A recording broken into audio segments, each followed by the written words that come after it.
Hi,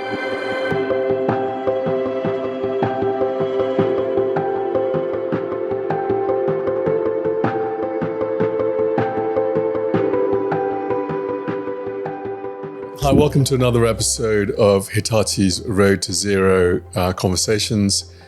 Today, I'm going to be chatting to Kate Gibson, the Global Director of Diageo in Society. Look, Kate brings a really unique perspective on environment, social and governance, ESG agenda, especially her focus around things like the impact Diageo has around water, waste reduction and carbon removal, and how they try and drive a positive impact in the areas where they're active. So I'm really looking forward to talking to her, really looking forward to understanding how she's going about executing an ESG strategy in a very structured way in a large corporation like Diageo. Hi Kate, welcome. I've had some great conversations with some leaders in the environmental field from a finance perspective, from a consultancy perspective, and from really a digital perspective. I think I'm really excited. Well, the whole team is very excited to talk to you about your journey from an ESG perspective in a great company like Diageo, a huge company that has a massive impact. So I think, but however, before we start our journey, when we first spoke, you said to me, if you went back in history and asked somebody about what would Kate do in the future, they wouldn't be surprised that I'm in climate change. Tell me a little bit about that journey and how did you get here as the head of society or the director of society for Diageo? Yeah, no, that's a great question, and thanks for having me. I think, it's an interesting one. So I grew up in Toronto, Canada, and my interest in societal impact overall started when I was about 10. And I used to spend my weekends writing letters to CEOs, sending their packaging back to them. You know, and my mother initially was like, "What are you doing?" You know, and I would sort of take individually wrapped items and I would write a very long letter about why it was unnecessary and how we were having a discussion as a family and we wouldn't buy their product until it was addressed. And, it was a little bit of an anomaly in my family. They were like, well, what are you doing? And at that time as well, there was a lot of knowledge and controversy about some old growth forests in Northern Ontario. And I was very involved in petitions and in a movement to try and protect these forests. So it was, I think I've pretty much since a very, very, very young age. And I think that sort of continued as well. When I was in high school, I used to take groups of somewhat unwilling, friends of mine to the Daily Bread Food Bank in Toronto. And we used to pack boxes and I used to talk a lot to the director about what was going on in what was actually a very, affluent city and why was there such a kind of growing problem about food insecurity and things like that. So I think this perspective on overall what's going on, how can things be better, but also how these things are linked. And then I think the power of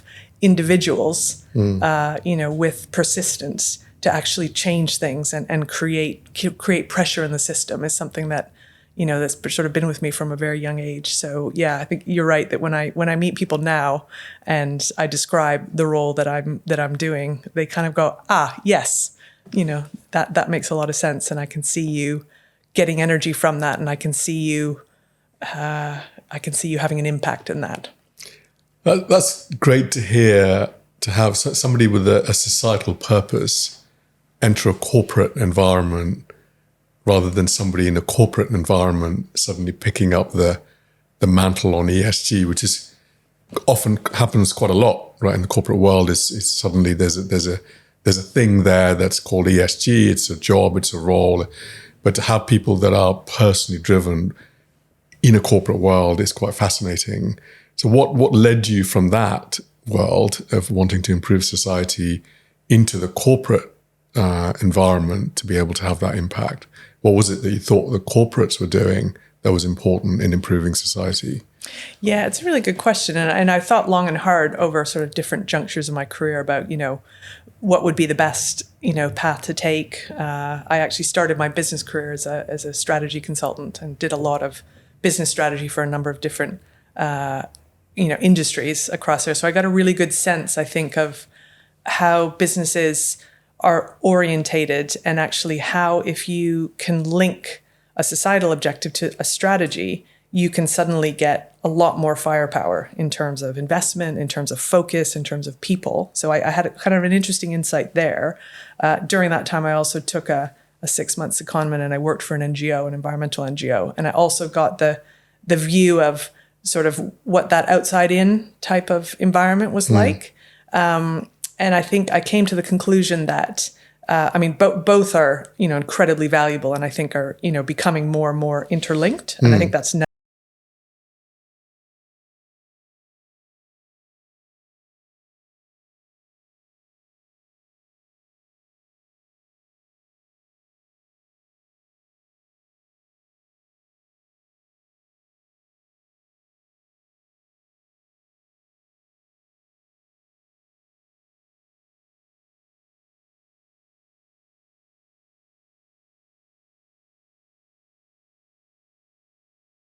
even more, firepower. And we do have this really strong, I think, voice of the private sector now that's ahead of some other parts of society in some cases, even ahead of governments, saying, we want this transition to happen. We're mobilizing. And so I think by working within an organization, it's not always easy. I mean, it's not easy to change a system no matter where you are in it. But I think by working within an organization, you can actually, have quite a big impact. And actually early on in my career, because I started in this area about 15 years ago, and I was working for a hotel company at the time, and there wasn't a team. It was sort of being created from scratch. And that's also something that really interests me, is sort of creating something and kind of linking things together, and then building out from there, and then bringing other people into that agenda that you've created, if that makes sense. Absolutely makes sense, because that's I've been through the same journey. I'm going through the same journey as the sort of sustainability entrepreneur inside of Hitachi, and I understand and appreciate all of the things that you say. And it's been an interesting period, actually, as you talked about 15 years. What is the role of sustainability, as you demonstrated around the role in the hotel business as an individual rather than a team, I think has evolved over time to, I think in Environment 1.0, there was a lot of interest on the science around climate change, man-made climate change. There was more a sense of curiosity from the corporate world on how do they engage that agenda. And the legislative framework was going to push corporations down a certain route around compliance, which didn't quite happen, then went into the whole world of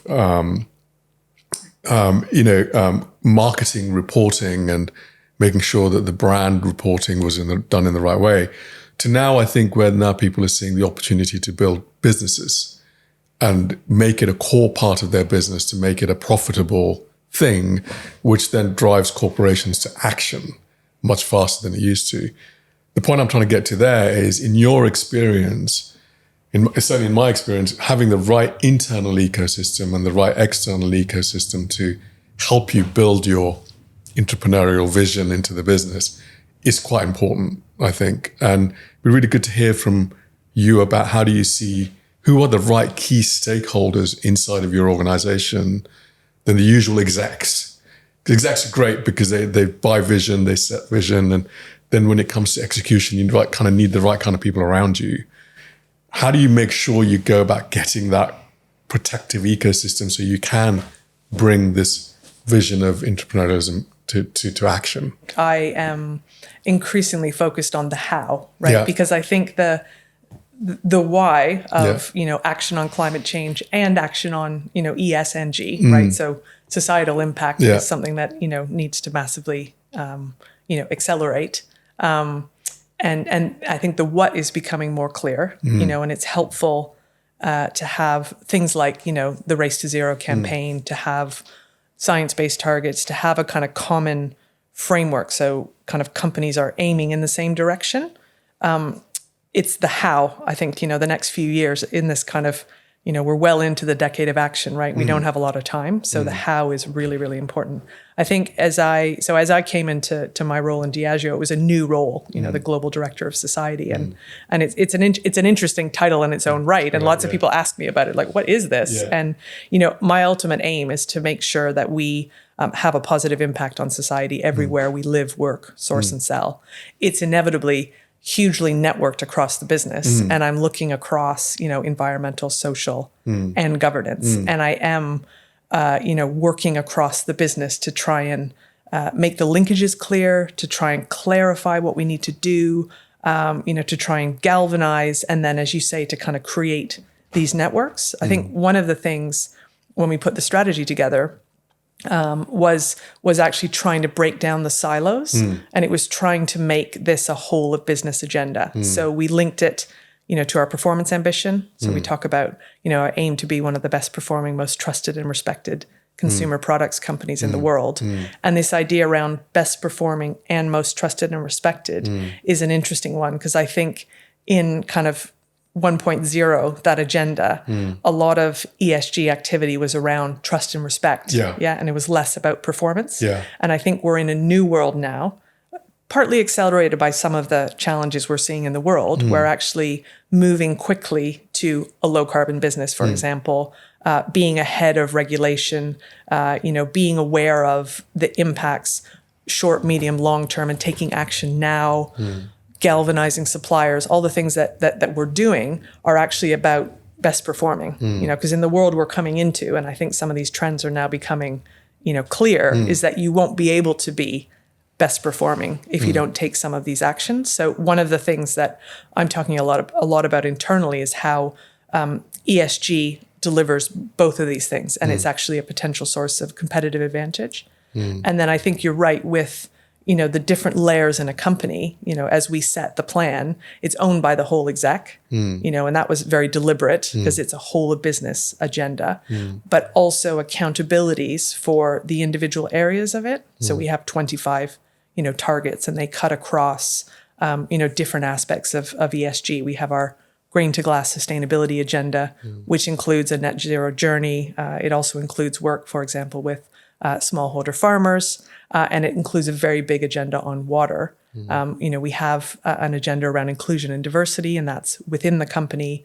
across our supply chain, with our communities around the world as well. And then we also, as we think about the social impact of our products, we have an agenda around making moderation the norm everywhere, and also, taking action to address the harmful use of alcohol. So it's all linked in the strategy. And then what I've been doing with my team and many others over the past several years is creating a coalition internally so that we're all clear on which aspects of the strategy are kind of initiated in different parts of the business, how it links with our markets around the world, because that's where a lot of action on the ground happens, and also how do we provide performance information in a way that makes sense to the different parts of the business at a cadence that gives people the opportunity to do something about it in year, rather than being in a situation where you sort of look at the end of the year for the purposes of annual reporting. It's much more around performance management. So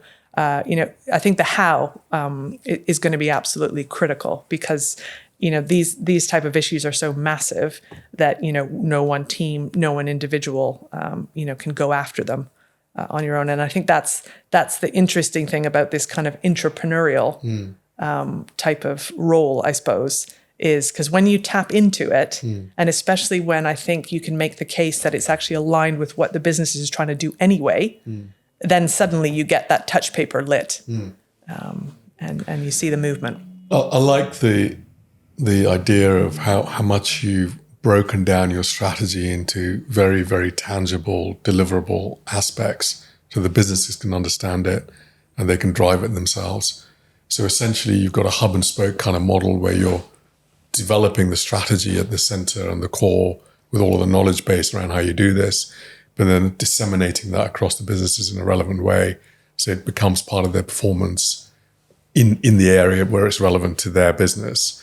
So I think that's a great way of just creating action across the whole business and getting buy-in in what you do. I mean, I'd love to talk about all of the 25 different metrics that you set, but it'd be really good to talk about some of your most passionate, your key metrics that you think are really, really important to the business as a whole, and how you're going about, or certainly give us some tips, or the audience some tips around how do you go around making sure we accelerate that? Because we talked about earlier, we were, 20 odd years ago in a mitigation driven world.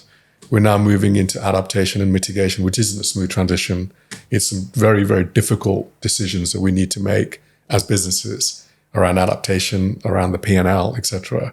So it'd be really great to hear from you on how do you go about taking some of these inconvenient truths into the business and making them take action around it, around some of the big goals that you set. I mean, I think the obvious place to start is the net zero journey, right? And one of the things that actually drew me to Diageo, and I think it's a company that is, very well respected in the kind of technical circles, if you will, for action on climate change. And the first absolute reduction target on emissions was set long before I joined, the company. But when I sort of learned about that, it was like, wow, that was incredibly prescient. And, there's this kind of long-term view.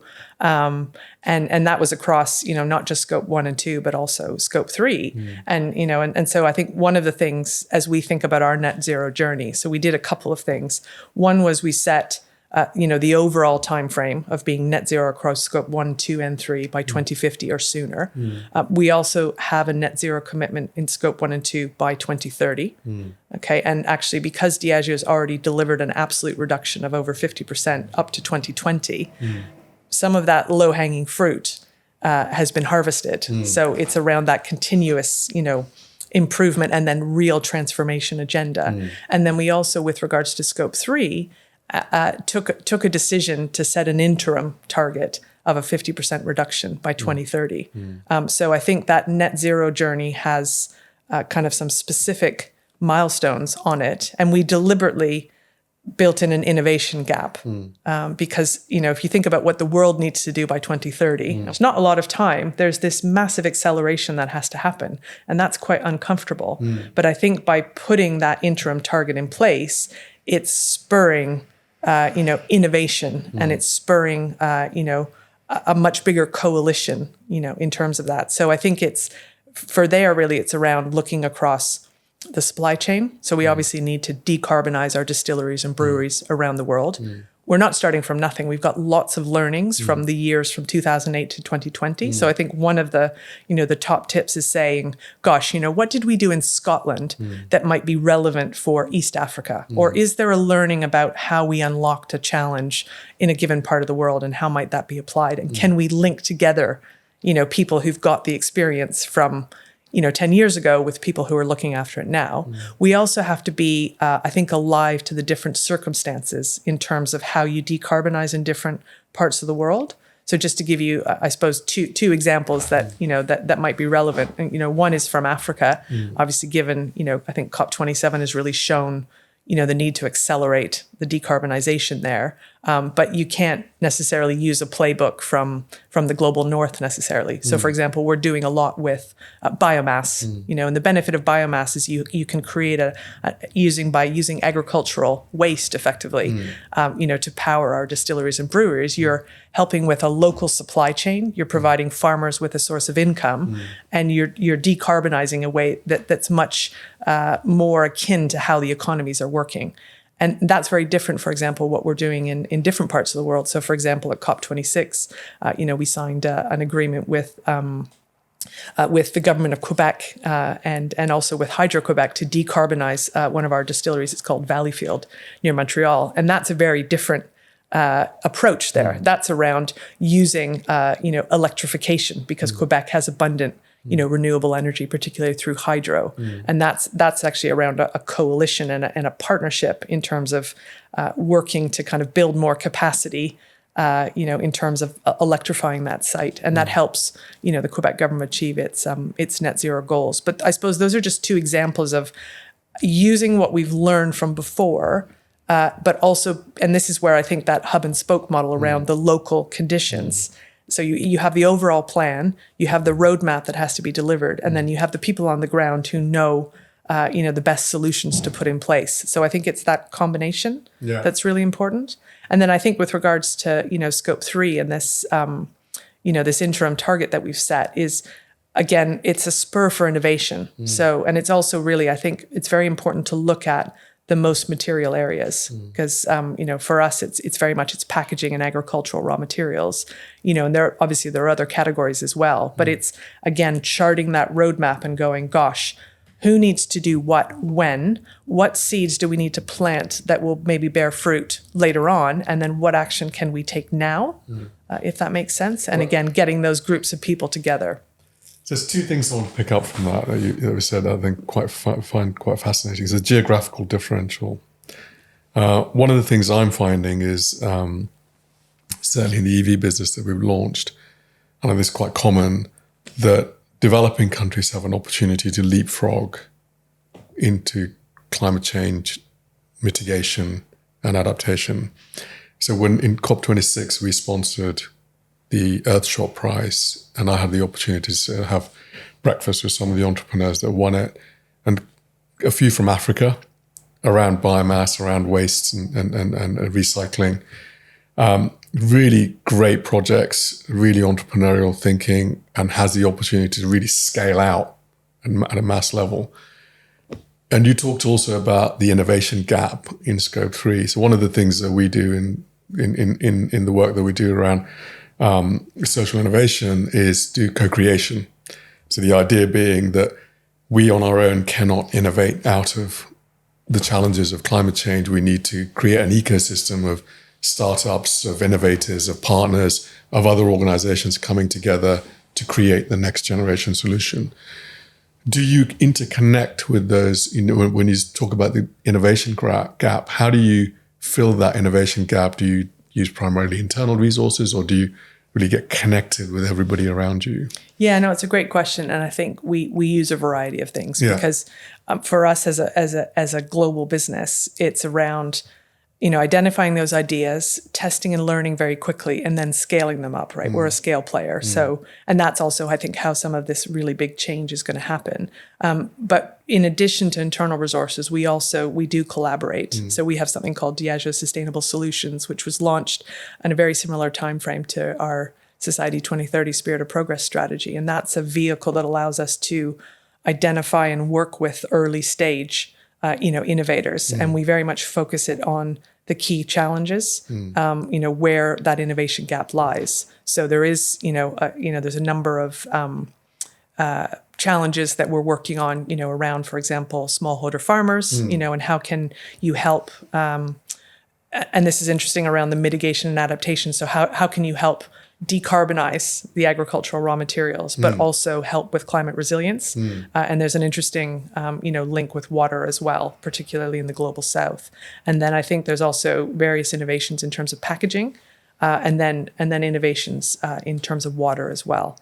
And so I think it's a combination, because you need to identify kind of new approaches. You need to see if they're going to work. You need to see if they can be commercialized, and then you need to be able to scale them up. But I definitely see, there's definitely a need for more and more of that. I think one of the other things that we're doing, and many companies are as well, is just a much more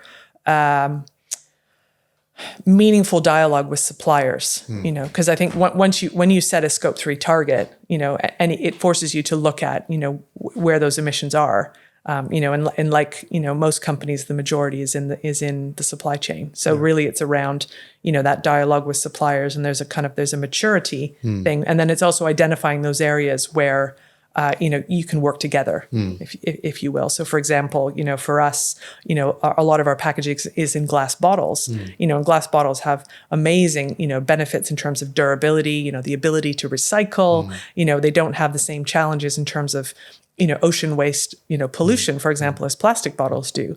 But the carbon associated particularly with a newly created glass bottle, is something that, we need to innovate. And so, for example, we did a trial with glass suppliers and various research institutes around creating a low carbon glass bottle. And that was around powering the furnace with green hydrogen, and that was around a huge amount of recycled content.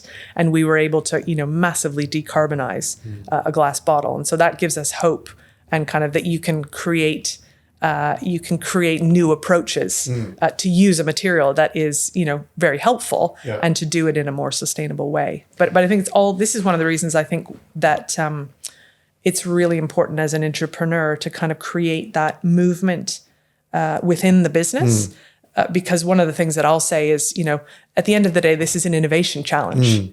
And if you frame, I think, sustainability as an innovation challenge, there's a whole bunch of brains and creativity and passion and ambition that can get unlocked. And I think also when you say, look, we're clear on what needs to happen. We're clear on the kind of levers we can pull, but nobody actually, within or outside the company, no one has the answer. If it were easy, it would be solved by now. And so that can be a bit of a spur for people to kind of go, oh, actually, I don't need a degree in environmental science to do this. I can be bold. I can think differently. We can kind of think future back, and let's get a group of people together and kind of work this challenge. So that's an interesting point around how do you talked a little bit about scale. You're a scale player. You talk a lot about commercialization. So moving from innovation to commercialization is an interesting process, right? In terms of one of the things that we look at is because a lot of our scope 3 emissions around products that we pull out to how our products are used in the planet, in what we manufacture and push forward. So in the business that I look after, we create new solutions that decarbonizes transportation, for instance, like EV buses, where we're quite active in the mobility field in our public transportation business.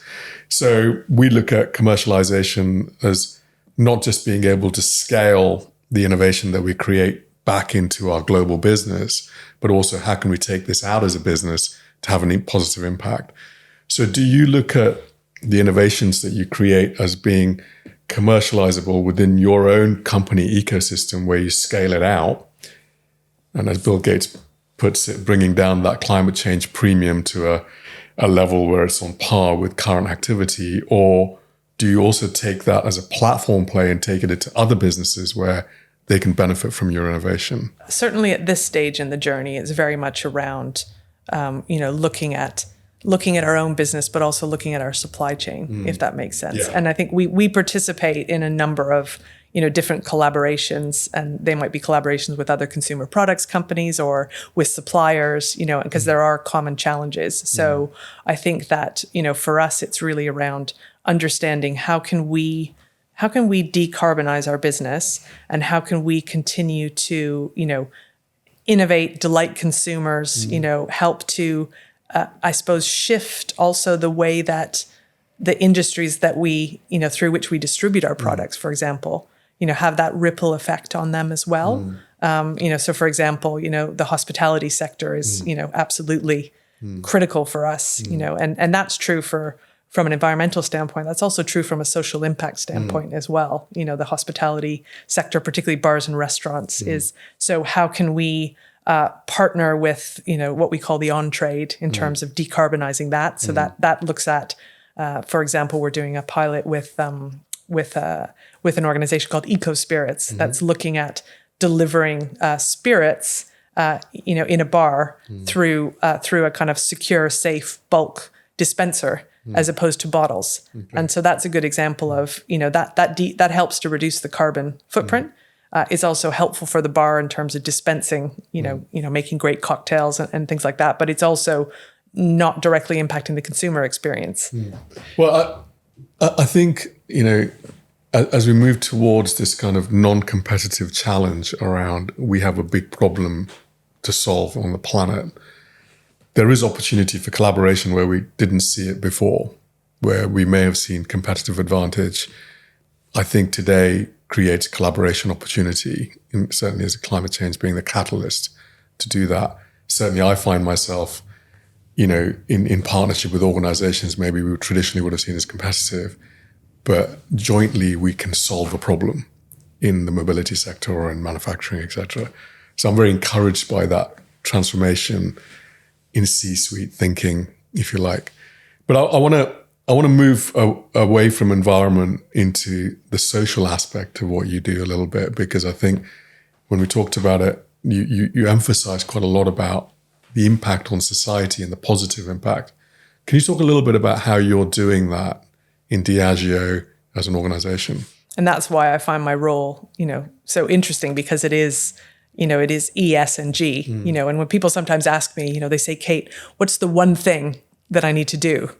And, and I say, well, it's an inconvenient truth, but, ESG is at least three things, it's E, S, and G. So it's not just one thing. And that's a bit tricky sometimes. But I think, I guess the way that we think about it is really because of the business that we're in, because of where we operate, because of how we operate, how can we make sure that we have, a positive impact on society? And so one of the things that we think a lot about is, we're an alcohol bev, company. So we have great brands, and how can we, make sure that our products fulfill a social purpose in terms of bringing people together for the purposes of celebration and marking occasions, but also that we lean into, the impact of the harmful use of alcohol. So, for us, one aspect of Society 2030 Spirit of Progress is a commitment to promote positive drinking. And what we mean by that is making moderation the norm every day, everywhere. And we use our brands a lot for that. And we set ourselves a target to reach 1 billion consumers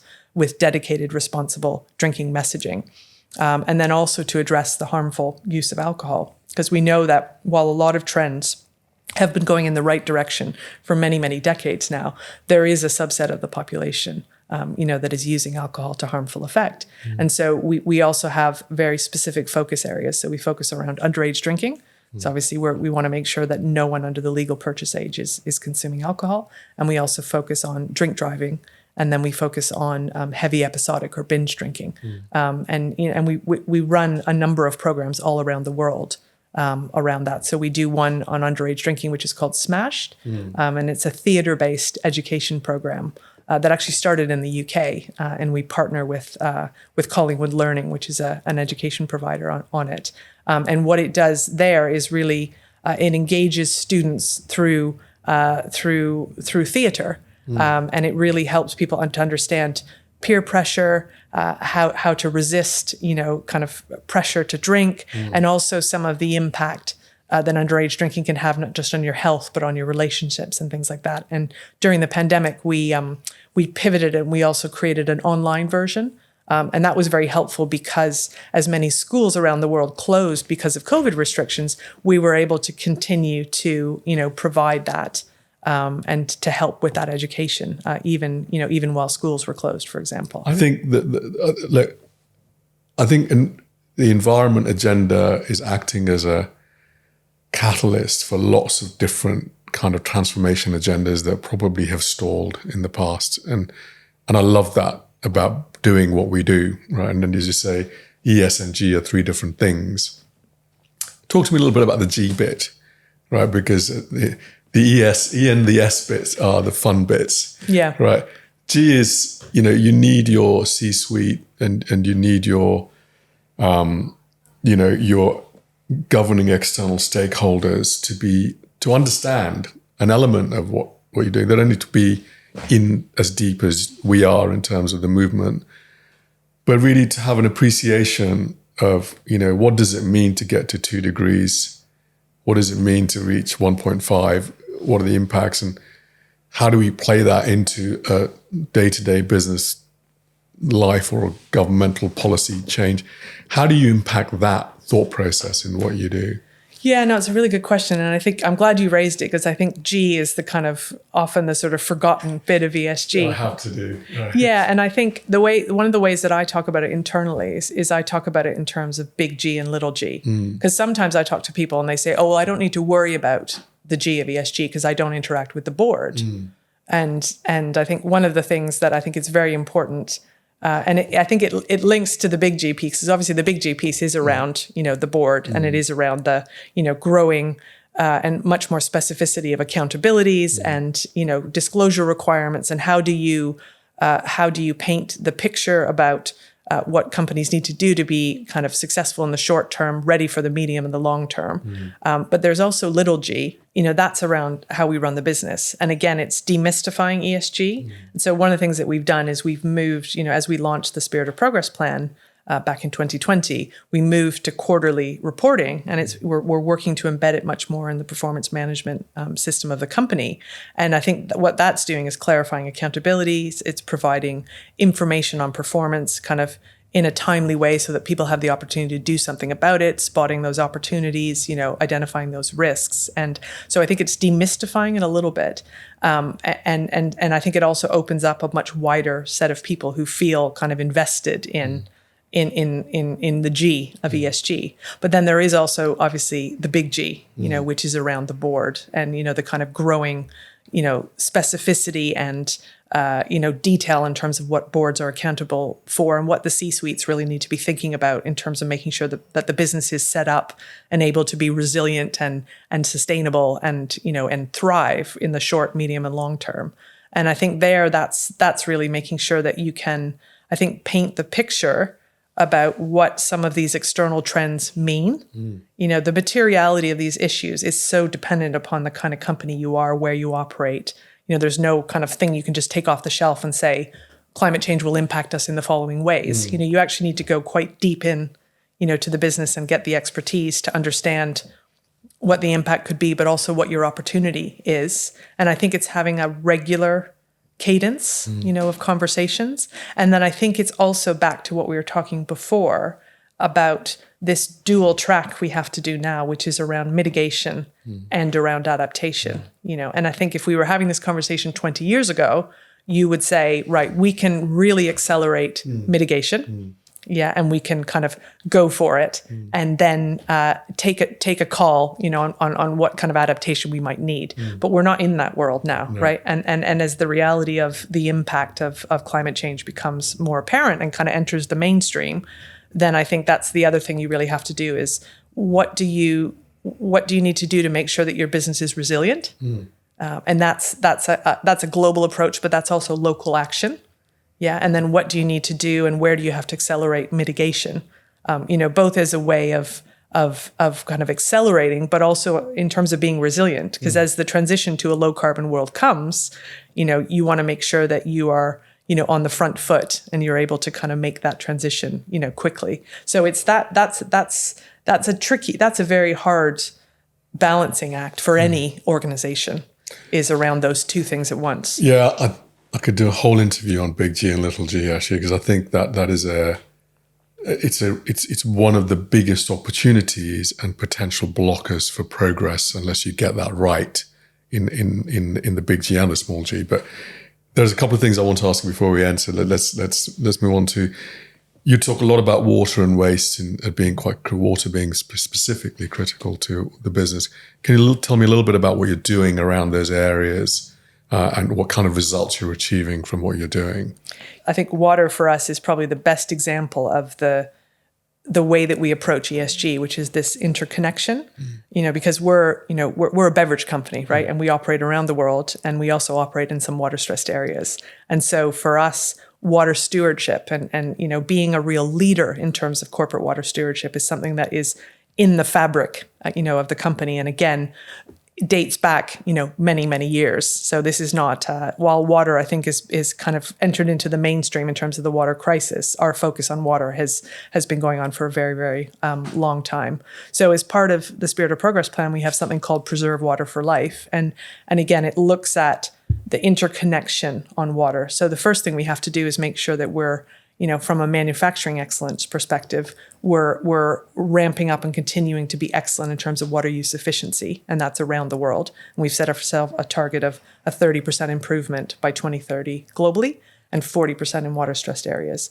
And that's innovation, and that's manufacturing excellence. We're also very focused on water replenishment. And our aim is to replenish more water than we use for our operations in water-stressed areas. And we do that in a number of ways. So we do that through providing clean water, sanitation, and hygiene, to communities around our operations, but also in our agricultural raw material sourcing areas. We also do it through things like reforestation, desilting of dams, and it really depends on the local context. But I think this is where the environmental and the social aspect come as well. Because when you, for example, provide access to clean water, sanitation, and hygiene, that's an environmental benefit, but that's a massive unlock for inclusive growth. Because we know that, the lack of particularly clean water, sanitation, and hygiene disproportionately impacts women and girls. And so as we think about trying to create inclusive communities around the world, it has to have a focus on water. And when you provide access and when you empower women as well, so we spend a lot of time in the water projects that we do, not just making sure that the water is there, but also making sure that women have a seat at the table in terms of those water committees.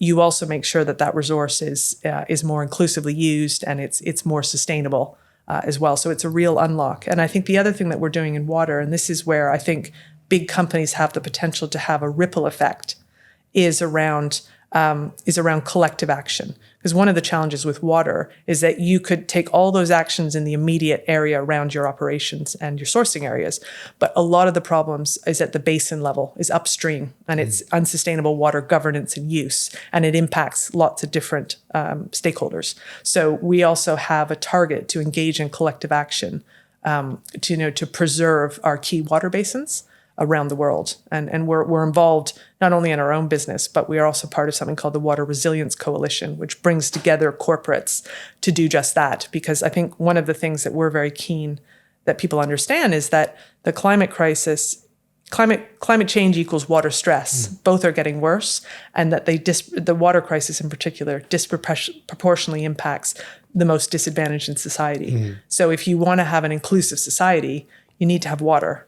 And so I suppose for us, that's that link, between environmental sustainability, but also social impact as well. And we can see that you can take actions and it'll impact, it'll have 1 and 1 will equal 3, if that makes sense. And I love that you can democratize this technology through the association so that you're not just looking at the impact that you're having, but this great innovation is accessible globally in terms of the impact that you're having. That's great, right? Because that's essentially what you want corporates to do, because corporations have this power through economics to be able to fundamentally transform the climate change agenda, whereas I think governments struggle to be able to have that global impact the corporations can have on very specific things like water in what we're doing. I think we're almost running out of time, so I could talk to you a lot more about lots of different things. I think a couple of things as I close some of these sessions I often ask is, what are you continuing to be inspired by? I mean, in climate change, I have odd moments when I'm thinking about the speed at which we need to accelerate the transformation, and sometimes it can be quite overwhelming, depending on where you are, but often inspired by talking to people like you, and then looking at the different things that we're able to achieve as an organization as we sort of start to enter this new phase of accelerated mitigation and adaptation. What are you inspired by? And also on the other side, what gets you down? I mean, I guess I'm inspired by the number of different companies in particular that are starting to view this challenge as an innovation challenge and are therefore starting to you can see different groups of people getting switched on, and you can see huge advances in terms of people coming together to address common challenges, people collaborating in ways they never did before, and the kind of new technologies. And I do see momentum, and I'm very inspired by that. And I think I'm also inspired by, I'm actually inspired by kind of movements. I certainly see a movement building within Diageo, and I see more and more people going, right, okay, so this is about bold ambition. This is about creativity. This is around bringing different groups of people together, and doing something that is really going to make a difference, and I definitely am inspired by that. And I think, what do they say? Necessity is the mother of invention, right? And I think we're in this decade, and the next couple of years are actually really, really critical. So I think I'm also inspired by the way the challenge is being gripped, and kind of this movement that's happening. I guess on the flip side, obviously we're not in stable times, right? And the past 12 months in particular have been very challenging. And so I think, where it's not that I worry, but I think sometimes you get a bit of a picture that a lot of things are moving backwards or are stalling. And I think it's very important that we continue to kind of showcase how organizations are actually continuing to move forward. And I think the other thing that really inspires me actually is I think people underestimate, back to ESG, they underestimate the social implications of climate change. But on the flip side, the social impact and the hugely positive impact on people of actually decarbonizing can't be underestimated, right? Because distributed renewable energy, we were talking about it before, it has the potential, especially in the global south, to leapfrog, to unlock huge amounts of human potential. The provision of water, to the billions of people who lack it, is such a huge unlock for people in communities to be able to go out and pursue education, to start businesses, to get into employment. There's this massive amount of human potential that can be unlocked if we address some of these challenges. So while the urgency builds, I think it's just really around keeping that focus around, we can take some interventions now that will actually address the climate crisis and ensure human, flourishing, and alongside obviously protecting the planet as well. So I think it's that boundary. It's how do you deal with the urgency in a way that gives you energy, as opposed to, makes you feel sort of deflated, if you will. But it is, we live in challenging times. If this were easy, it would have been solved by now. Yeah, I think people like us now cannot ever retire. So it's a lifetime challenge to overcome. And I'm inspired by that. I think often, people talk about, what do you do once you finish your job? And say, well, I can't imagine doing anything else. There's such a big problem to address, whether you address it inside a corporation, whether you address in society, it's still a problem that everybody has to deal with. You talked a lot about where we are today, how the geopolitics as well as the environmental movement is affecting your view. Give me a little bit of a snapshot on how you see the future, however long you want to look forward. There is, I think I'm with you, I think there's more positive hope because of the momentum that we're gaining. But we are in a very, very short period of acceleration that we need to get to. Give us a sight from Kate's view on how the future looks.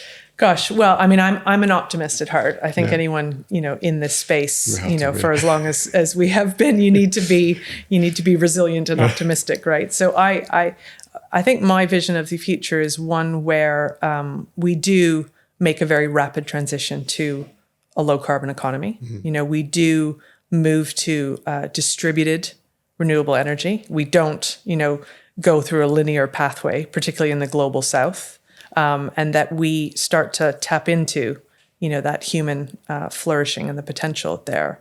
I think that alongside that, I think there's also an opportunity for that growth to be very inclusive and to be really listening to, the voices of everyone, in a community, and really making sure that the way things are structured work for everyone.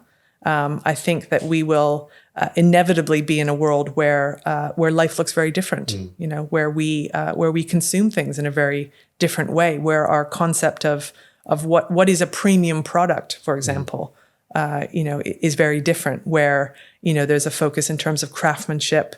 There's a focus in terms of stewardship of resources. And there's a sense of kind of the longevity, if you will, of products. I think we are, my vision of the future is also where people feel connected. I think one of the things that climate change is starting to show us is that we are all connected.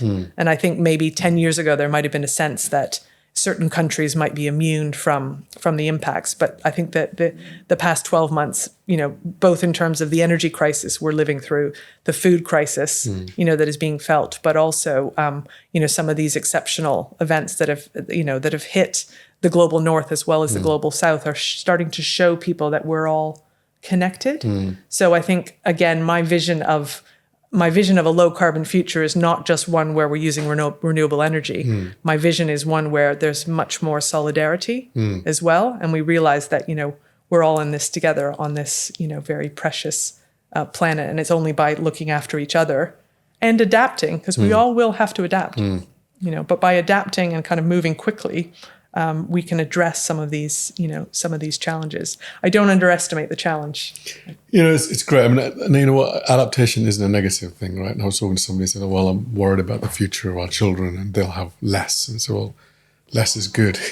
They can be happy with less. I think at the moment we all have too much and there's a consumptive attitude that we have.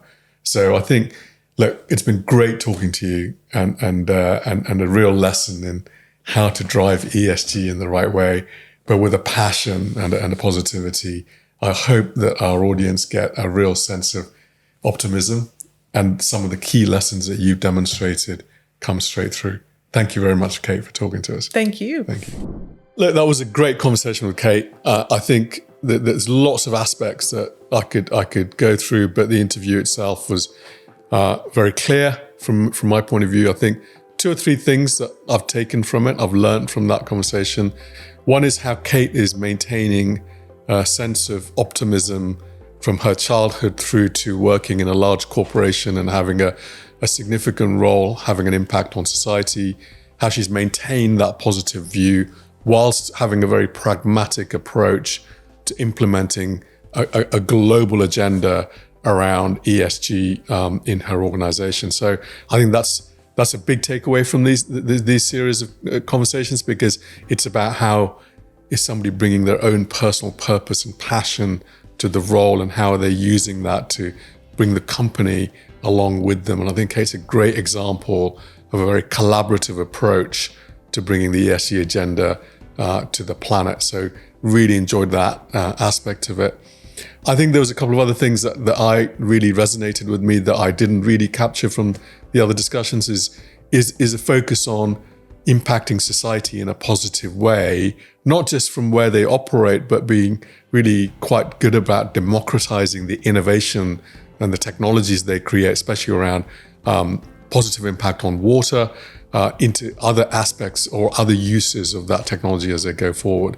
So the innovation aspect of her role and how she's creating a movement inside her organization around innovation and encouraging the company to create new technologies that has a positive impact on society was something else that I really enjoyed talking about. I could talk to Kate a lot more about lots of different things, but finally, I think the thing that I found from a pragmatic point of view quite useful to talk about is how do you take the big G and the small g and the governance aspect of what you do, and how important that is that you bring the board, the executive, and at the working level, the leaders of the businesses on the journey with you from now a new world that is not just about mitigation that we talked about 20 years ago, where we had the possibility of a smooth transition to a cleaner planet. Now we're in the slightly inconvenient world of having adaptation as part of the business as well as mitigation. So how do you make sure that the businesses understand that? I think she's done a great job of articulating that, not just in the interview, but obviously within her organization as well.